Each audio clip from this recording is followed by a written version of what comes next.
every day is a challenge in this new normal situation. Thus, one must have to face the crisis brought by COVID-19 pandemic. COSILI Elementary School upholds its vision and mission to continuously deliver basic quality education to every COSILI learner despite the nationwide closure of schools to face-to-face learning.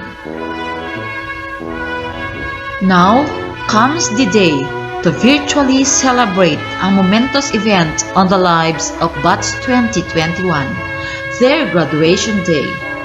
To our school principal, fellow teachers, graduates, and to their proud parents, friends, and to all those who are watching at this moment, welcome to the virtual graduation ceremony of COSILI Elementary School Batch 2021 with the theme Strengthening the Quality of Education Amid COVID-19 Pandemic. To formally start the event, I have the honor to present to you the teaching staff of COSILI Elementary School and COSILI West Primary School in the processional.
Now, let us pay tribute to our motherland by singing the Philippine National Anthem, to be followed by the Cordillera and Abraham.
a region of murmuring rills. Hear the freedom-loving people. Strong our bonds, it's hard to topple. For freedom we rise and fight, our priceless ancestral birthright. Cordillera, region of wonder, hey.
God is the source of everything that we have.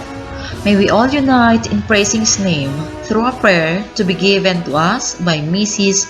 Rosalina B. Turquesa, Grade 6B Class Advisor.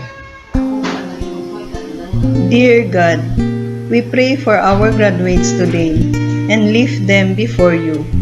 We thank you so much for these children whom we love and for the work you are continuing to do in their lives. They are a gift to us and to many others. And during this season of new beginnings, we ask that you would make their way clear. We ask that you would keep their footsteps firm and remind them that you are with them always.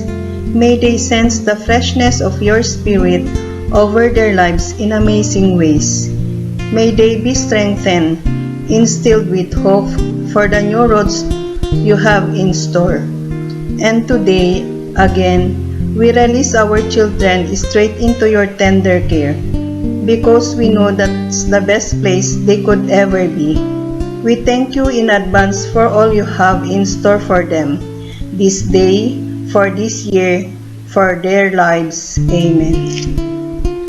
At this point, may we hear Clivenel John Rian Bibiu with high honors for her welcome address.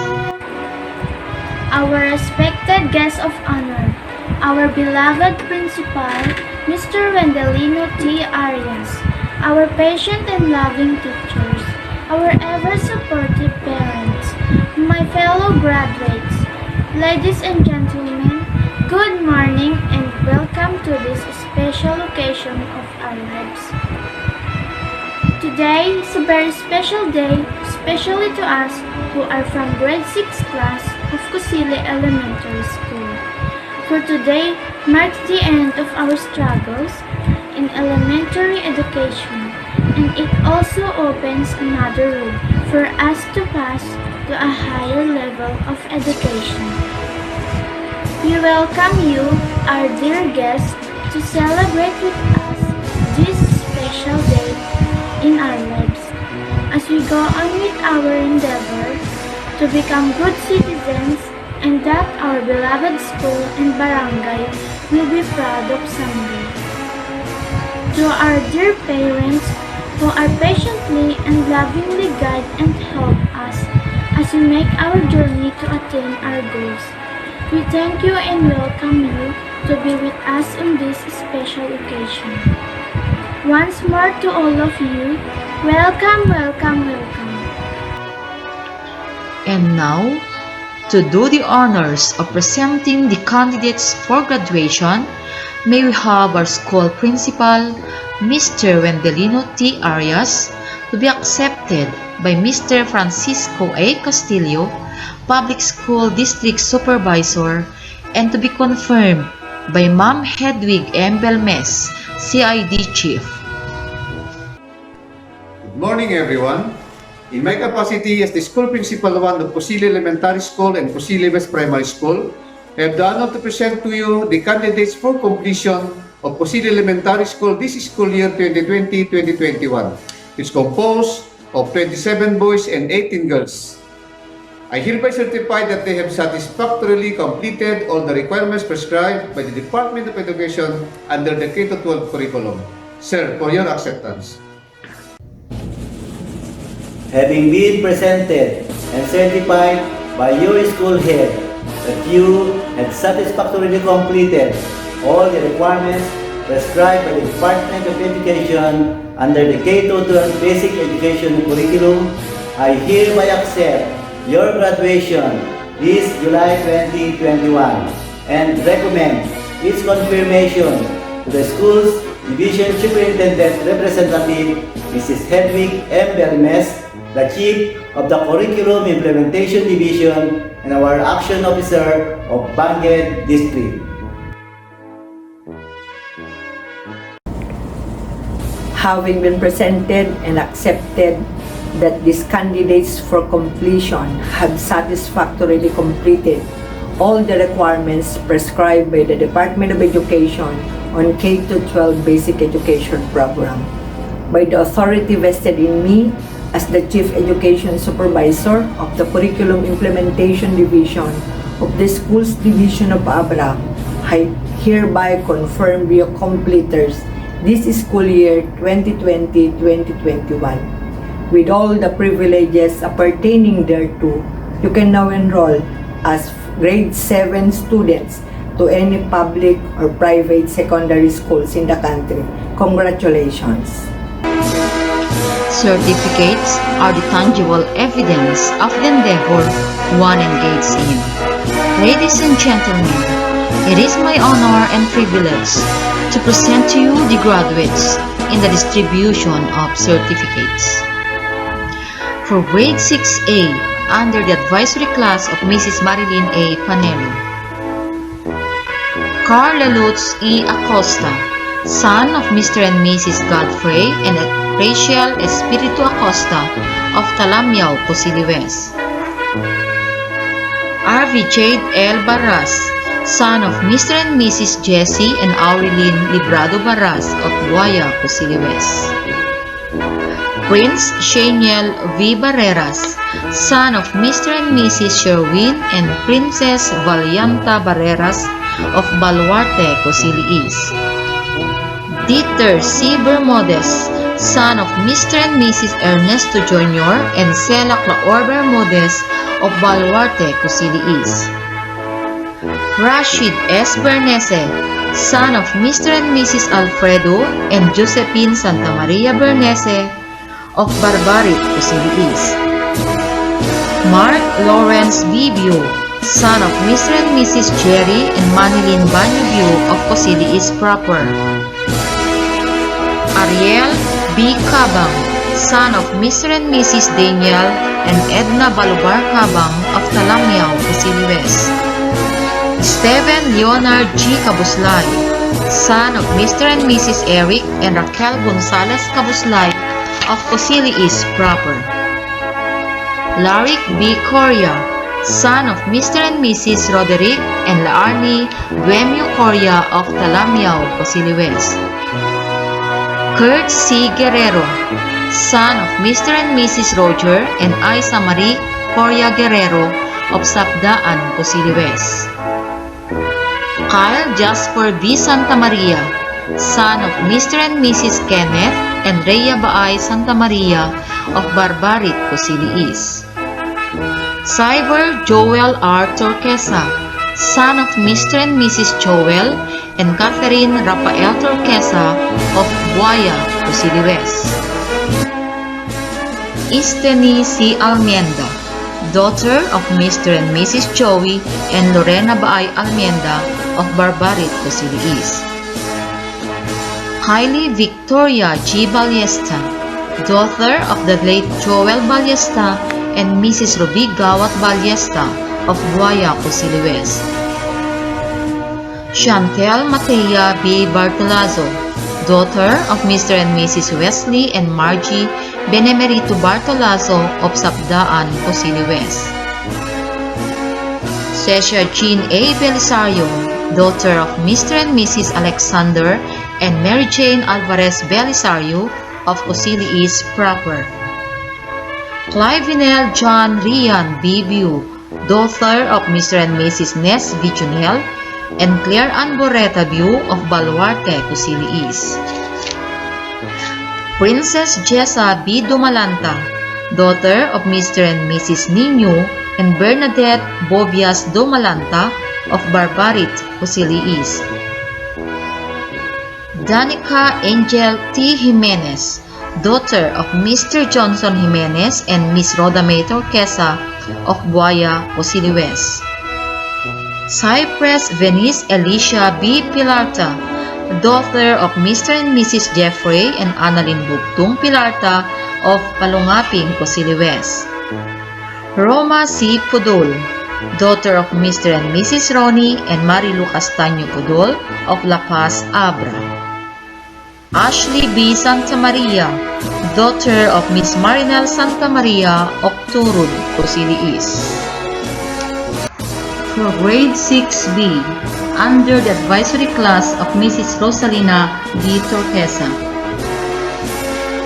Samuel B. L. Balubar, son of Mr. and Mrs. Marlon and Jubila Peña Balubar of Talamiao, COSILI West.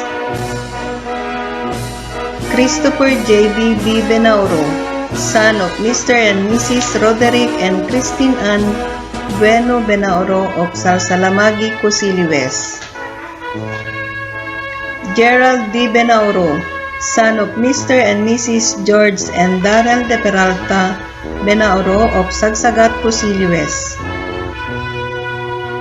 Cesar A. Benemerito, son of Mr. and Mrs. Roger Benemerito of Buaya, COSILI West. John Russell A. Biu, son of Mr. and Mrs. Romel and Yvette Abayog Biu of Salsalamagi, COSILI West. TJ.T. Campo, son of Mr. and Mrs. Temi and Janet Taliedo Campo of Baluarte, COSILI East. Jericho C. Sena Jr., son of Mr. and Mrs. Edward and Lina Cabanilla Serra of Buaya, COSILI West. James M. De La Cruz, son of Mr. and Mrs. Federico De La Cruz of Damgisen, COSILI East. Patrick B. Espejo, son of Mr. and Mrs. Randy and May Balubar Espejo of Talamiao, COSILI West. Jerome G. Galinato, son of Mr. and Mrs. Jeronimo and Vilma Gela Galinato of Palungaping, COSILI West. Royet T. Hernaez, son of Mr. and Mrs. Romark Hernaez of Damgisen, COSILI East. J. Mark B. Molina, son of Mr. and Mrs. Joy and Evelyn Bernal Molina of Sapdaan, COSILI West. Robin P. Pinto, son of Mr. and Mrs. Romel and Gina Lobo Villa Pinto of Sapdaan, COSILI West. Jefferson V. Ramos, son of Mr. and Mrs. Eugene and Josepina Villegas Ramos of Palungaping, COSILI West. Genovi B. Valera, son of Mr. and Mrs. Genaro and Euphemia Brob Valera of Salsalamagi, COSILI West. Tiffany M. Ancheta, daughter of Mr. and Mrs. Marvin and Cathy Morales Ancheta of Barbarit, COSILI East. Cyril Kim B. Arias, daughter of Mr. and Mrs. James Angelo and Karen Joy Valderas Arias of Salsalamagi, COSILI West. Annalyn B. Brioso, daughter of Mr. and Mrs. Edilberto and Marilo Bilhera Brioso of Buaya, COSILI West. Julian Levy Cabadsan, daughter of Mr. George Cabadsan and Geraldine Vasquez of Barbarit, COSILI East. Raisa S. Gipit, daughter of Mr. and Mrs. Oscar and Vilma Santa Maria Gipit of Torod, COSILI East. Cypress Viena Ezra B. Pilarta, daughter of Mr. and Mrs. Jeffrey and Annalyn Bogtong Pilarta of Palungaping, COSILI West. Jacqueline B. Tarinay, daughter of Mr. and Mrs. Conrado and Michelle Bulesa Tarinay of COSILI East proper. Ivy Joy B. Valera, daughter of Mr. and Mrs. Felix and Lourdes Bisnan of Salsalamagi, COSILI West. At this juncture, let us listen to our DepEd Secretary, Leonor Magsolis Briones, followed by Regional Director Estela L. Carino, ADV Cecil 3, and our Schools Division Superintendent, Benilda M. Daitaka, EDD CESO 6, for their graduation messages.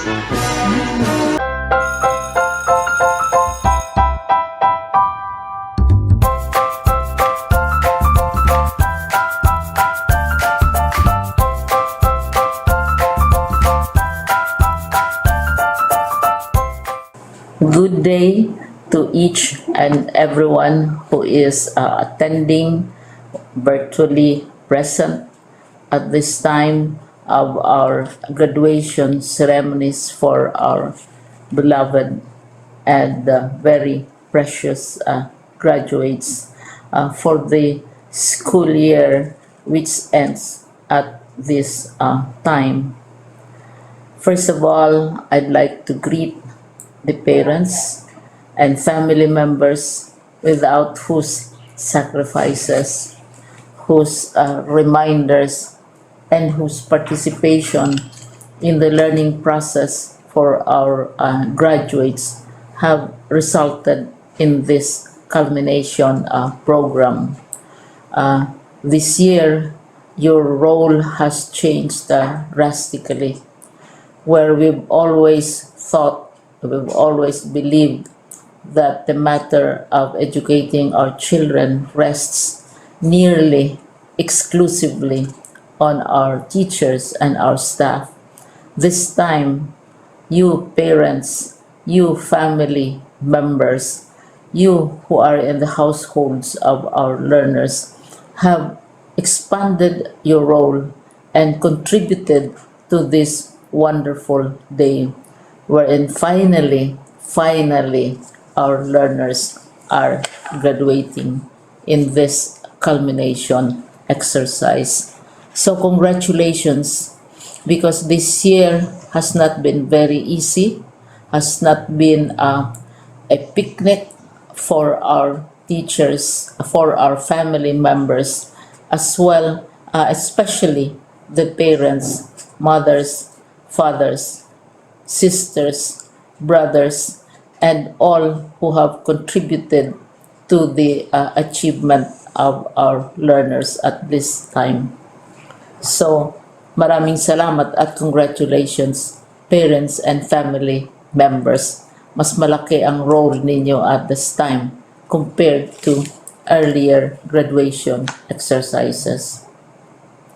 Secondly, I would also like to greet our teachers, without whose very careful review and careful supervision of the work of our pupils and our learners, this event would not be taking place at all. And so thank you, teachers. Your role has also expanded, in addition to seeing to it that the modules are faithfully followed, the assignments are correctly implemented, and the learners are truly learning. And you have had to deal with new ways of assessing the performance also of the learners.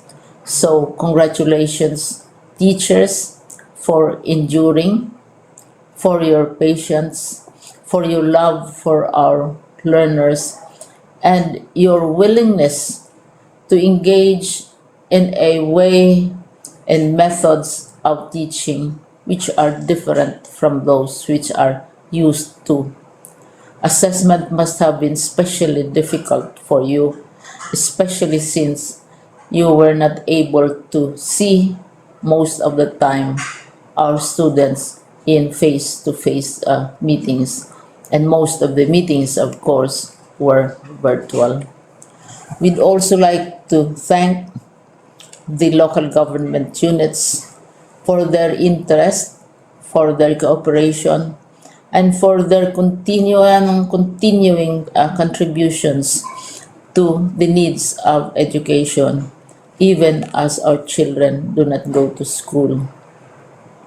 Your donations of material as well as financial resources at this time are most welcome, and your advice has been taken seriously not only by our teachers, by our school officials, but also by our officials in the Department of Education. We continually talk with local government units, especially in times of disaster, in times of great need for classrooms, for space, and for responses to unforeseen emergencies. Thank you, local government units.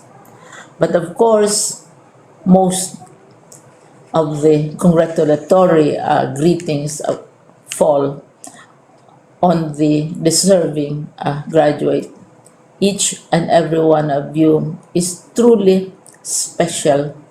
You are different from the other graduates who have passed through the portals of your school. You went to school practically without seeing your teachers, if at all. You went to school with your parents, your mothers, and your fathers hovering over your shoulders and seeing to it that you are able to complete your assignments. You are completing your studies at a time when examinations and assessments are different. You are culminating these long months of hard work at this time, even as you have to do family chores, even as you are distracted, and even as your world has turned upside down, and it seems and it appears as if we don't know what the future holds and what will happen next. But you have persevered, and now you are ready to graduate.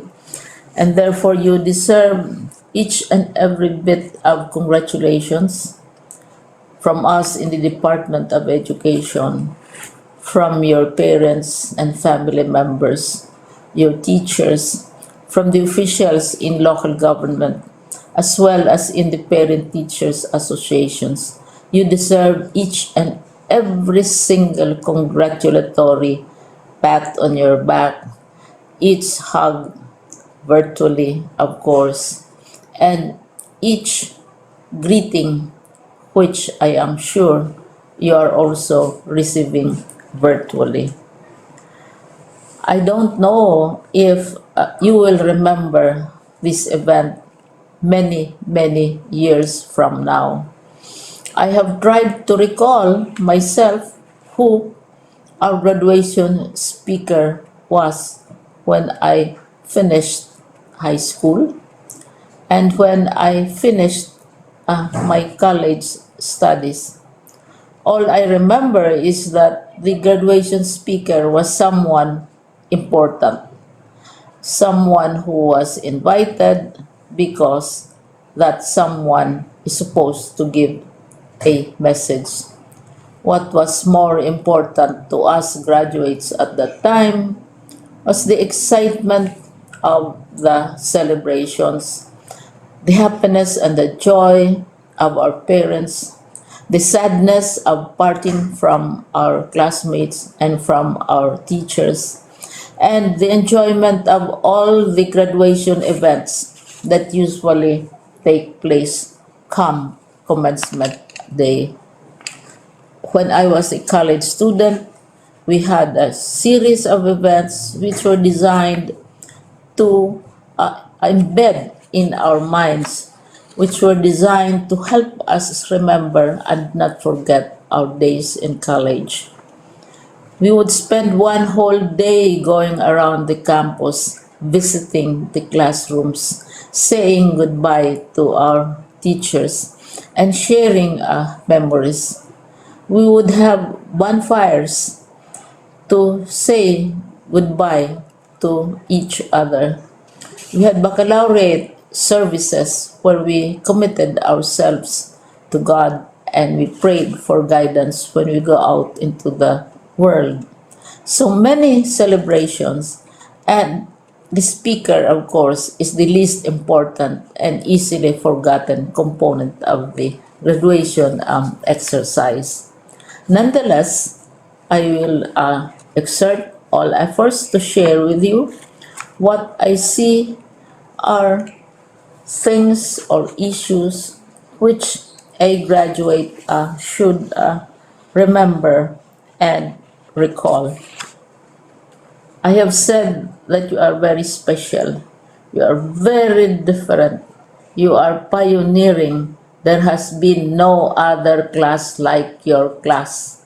There has been no other graduate like you as a graduating student because you are the very first graduate of the blended learning response to education in the Philippines. And so you ask yourself, what awaits you in the world outside? You can either work because the kind of curriculum you survived and underwent as a student will enable you to go to work if you wish to go to work.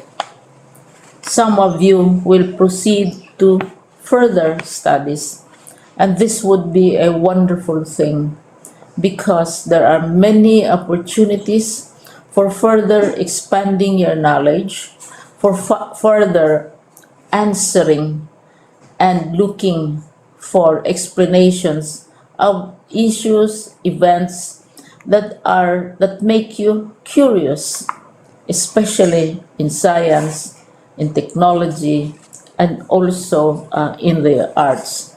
So you can work, you can go to further studies, and perhaps some of you will settle down, hopefully not too soon, so you can pursue what you really want to do. So today, this is why we call this exercise a commencement exercise. It's not the end of our studies. It's not the end of all our efforts with blended learning, with modules, with floods, with earthquakes, and of course with COVID. It's a commencement of doors opening to you. More doors will be opened because you are a graduate. You can work, you can proceed for further studies, you can help your parents, and you can perhaps look for opportunities to do what you have always wanted to do, whether at work, whether at advanced studies, whether at learning more in science and technology, in mathematics, and in the arts. All of these opportunities are available to you. More doors are being opened. I hope you will select the door which arouses your curiosity, the door which will help you know more about this world, and the door which will allow you to contribute to the development of our country and contribute whatever we can to solve our problems and our challenges. Congratulations once more to each and every one of you. Congratulations to you, parents and family members. Congratulations to you, teachers. When I was chair of the board of Silliman University, each time we had graduation ceremonies during the baccalaureate and during commencement itself, I would cry. I would cry because you are sending out into the world a new batch of graduates, and we want to be sure that what is awaiting them is appropriate. We want to be sure that they are ready for what awaits them when they select which door to open. And so we tell you, go out to the world, do whatever you want to do. God be with you, and be sure, be assured that all of us love each and every one of you. Congratulations.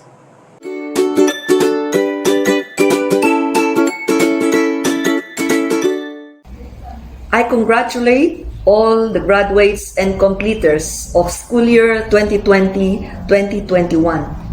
Your graduation or moving up is a monumental milestone and accomplishment not only for you, but for your family and the people behind your success. Years of dedication, perseverance, and sacrifice have brought you to this significant moment and have prepared you to survive in the real world. The COVID-19 pandemic has greatly affected the education system, but the various learning platforms and the innovative strategies employed have made education possible even during emergencies. The challenges have not held you back. Rather, this helped propel you forward. Indeed, your endurance during these trying times was exceedingly demonstrated in this year's theme, Kalidad ng Edukasyon, lalong patatagin sa gitna ng pandemya. The diploma or the certificate you are receiving underscores a turning point in your life towards greater horizons. This achievement is the fully paid insurance you get after years of hard work and will serve as your passport to promising opportunities. Thus, use it well to strive above every occasion. Congratulations as well to the parents, teachers, and school officials. You have done a meritorious job in motivating and molding our children to become responsible members of our society. To the school staff and management, more power as you continue to be our partners in providing quality education our children truly deserve. Once again, I wish all the graduates and completers the very best in your endeavors. God bless us all.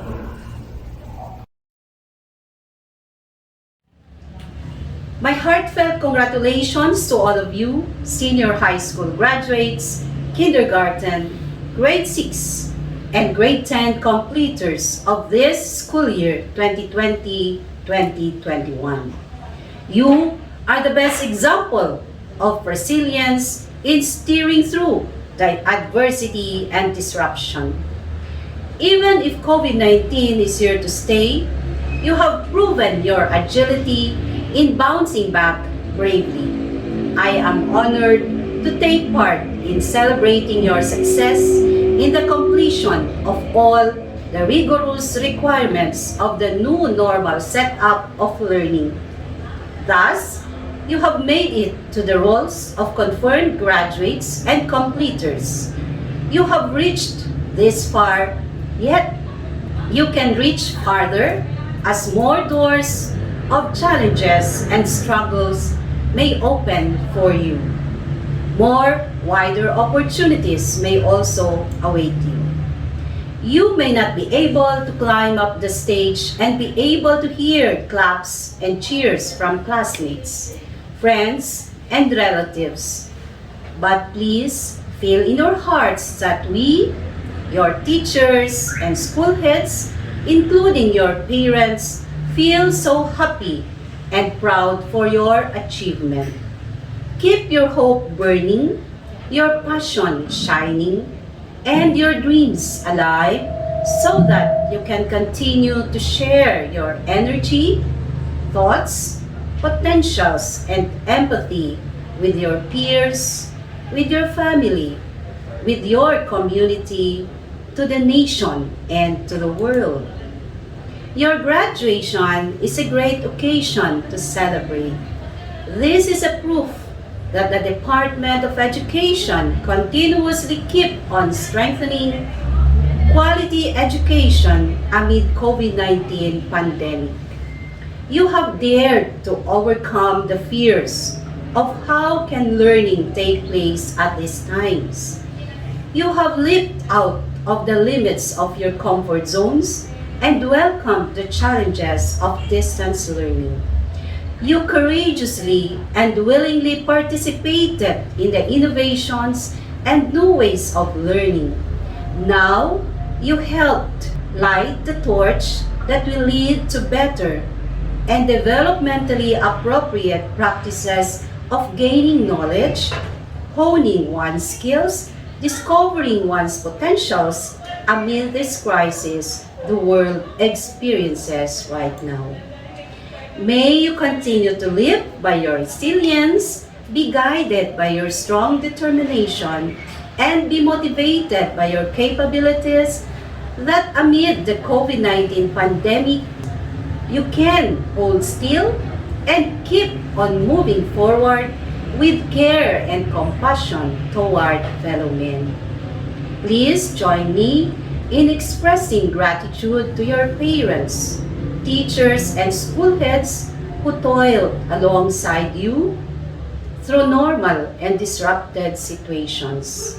Let us also thank our barangay officials and volunteers, the municipal local government units headed by the 27 mayors, the provincial local government unit headed by Honorable Joy Valera Bernos, the Congressional District of Abra represented by Honorable Joseph Santo Niño Bernos, and all other partners like the national line agencies, non-government agencies, alumni, and the like. Let us thank them for the support and assistance extended for the delivery of distance learning this school year 2020-2021. They have been there through thick and thin so that learning must continue at home. Once again, congratulations! With prayers and perseverance, you have reached the destination. Good luck! For this is not the end of the journey because more crossroads and U-turns, left and right paths will be there for you to explore. But above all, you are prepared and ready to embark. Again, congratulations, thank you, and God bless to all. Now, let us acknowledge the pupils who carved their names in academics. The Academic Excellence Awardees: Clivenel John Rian Boretabu with high honors. Danica Angel Torquesa Jimenez with high honors. Dieter Claor Bermudez with honors. Rashid Santa Maria Bernese with honors. Ariel Balobar Cabang with honors. Ashley Barrera Santa Maria with honors. Kyle Jasper Baay Santa Maria with honors. At this moment, may we listen to Danica Angel T. Jimenez with high honors for her words of gratitude. To our ever young-looking and dynamic principal, Mr. Wendelino T. Arias, the equally dedicated and understanding teachers, loving parents, fellow graduates, friends, and to all of you, a pleasant day. This day marks the end of our elementary education, but opens the beginning of a new chapter, our high school life. This year has been so difficult and different, yet fulfilling and rewarding not only for us young learners, but also to our dear parents. Because, despite the hardships and sacrifices, here we are now celebrating a momentous event of our graduation day. To our Almighty Father, thank you for showering us your blessings, making us healthy, and taking us away from COVID-19 virus. To our devoted and selfless teachers, we offer our sincere gratefulness to you. The chats, home visitations, text messages, video and phone calls have encouraged us to strive hard in pursuit of knowledge. Likewise, made us realize that education are still the same even we're not inside the four walls of the classroom. To my fellow graduates, thank you for being supportive and cooperative despite the distances among us. We are great that we made it to the end. Congratulations and thank you for not giving up. To our loving and supportive parents, Thank you for your unending support in providing our needs. To my Mama Rhoda, Tita Rosemary and Remaros, words are not enough to express how grateful I am that you are all there in great distances, supporting and sacrificing for me. To my ever-loving Mama Lamerly and Tito Rodel, thank you so much for always staying there beside me, starting from my preschool years up to this moment. Mom, thank you so much for your patience, for the late nights you spent for me, for the every second we've been together doing my homeworks. I am beyond grateful that you are my grandmother. Thank you so much, Mom. To our alma mater, we are soon leaving you, but you are in our hearts. And we keep the promise that this batch 2021 will return and share whatever blessings we may receive in the future. Again, to everyone, thank you and have a great day. And now, Dieter Siebermodes with honors will lead the pledge of loyalty. Please raise your right hand and follow after me. Pledge of loyalty. I hereby pledge my undivided loyalty to her and her ideals, promising to uphold always her standard and her traditions, and to endeavor to do my duty to God and my country, wherever I may be, to the best of my ability, ever remembering that in so doing, as I shall have lived to her highest and fullest expectation, and shall have made myself a worthy son of her, my alma mater, the COSILI Elementary School, so help me God. We are the children of yesterday's dream. We are the promise of the future we bring. Waving the banner of love to all, to every nation, the rich and the poor. We are a world of the restless and young, and we need a hand to guide us, helping each other, build each other, as long as we're together, you and me. Hold together we stand, divided we fall, together we climb to the top of the world. We can be what we want, for the world to see, that we are the children of yesterday's dream.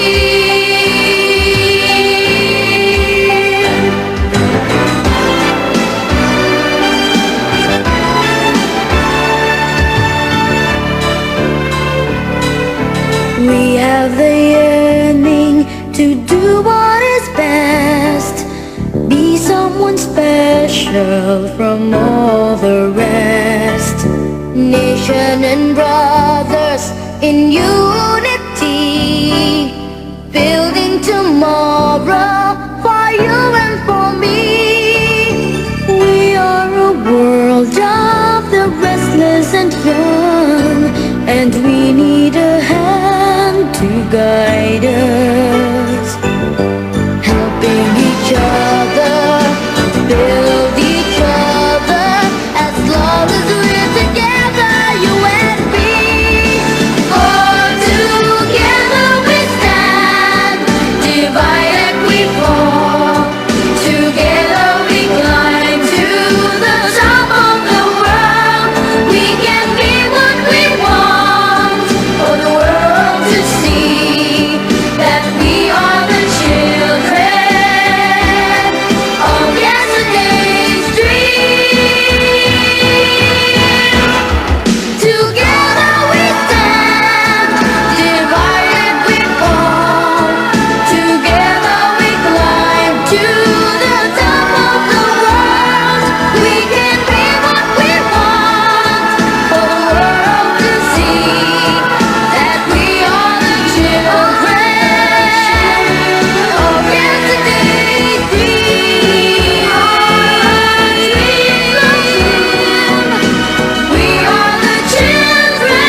Batch 2021, congratulations and good luck to your next journey.